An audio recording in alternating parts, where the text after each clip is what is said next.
আমি আমার শত্রুর ভিডিওতেও লাইক কমেন্ট করি যদি সে আমার ক্যাটাগরি অনুযায়ী হয়। আমি এমন একজনও নাই যারা আমার ক্যাটাগরি অনুযায়ী কাজ করে তাদেরকে আমি লাইক করি নাই, কমেন্ট করি নাই। সে যেই হোক, যেই ধরনের কন্টেন্টই সে তৈরি করুক না কেন, যেই ধরনের কথাই সে বলুক না কেন, আমি তাদের প্রত্যেকের ভিডিও দেখি, প্রত্যেকের ভিডিওতে কমেন্ট করি। আর কেন করি? এটা করলে কি লাভ, এটা করলে লাভ আছে, এটা করলে দারুণ লাভ আছে।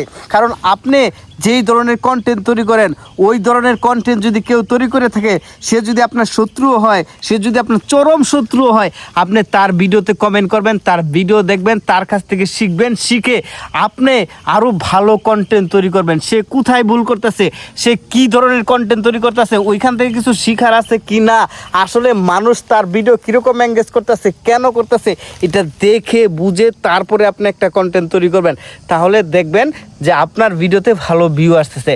আপনারা পড়ে আছেন, আপনি কাউকে কমেন্ট করছেন, সে আপনাকে কমেন্ট ব্যাক করে নাই, আপনি কাউকে ফলো করছেন, সে আপনাকে ফলো ব্যাক করে নাই।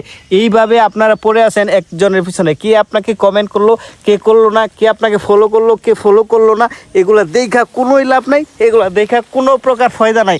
আপনি আপনার কন্টেন্ট তৈরি করবেন, আপনি আপনার থিম দিয়ে কন্টেন্ট তৈরি করবেন, আপনাকে অনুসরণ করবে হাজার হাজার লক্ষ লক্ষ মানুষ, আপনাকে দেখবে, আপনার কন্টেন্ট দেখে মানুষ আপনাকে বিবেচনা করবে। আপনি কাকে কমেন্ট করে দিয়ে আসলেন, কি করলেন না করলেন, এগুলো কোনো বিষয় না। কে আপনাকে আনফলো করছে, এইটা নিয়ে যদি আমাকে কেউ আর দ্বিতীয়বার ফোন দেন, কেউ যদি প্রশ্ন করেন, আমি আপনার কাছে মাফ চাই।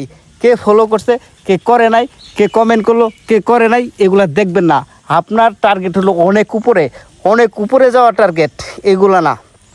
ভালো কন্টেন্ট, ভালো সময় আপলোড করা, একটা সময় দেখবেন আপনার ভিডিও ভাইরাল হবে। আসসালামু আলাইকুম।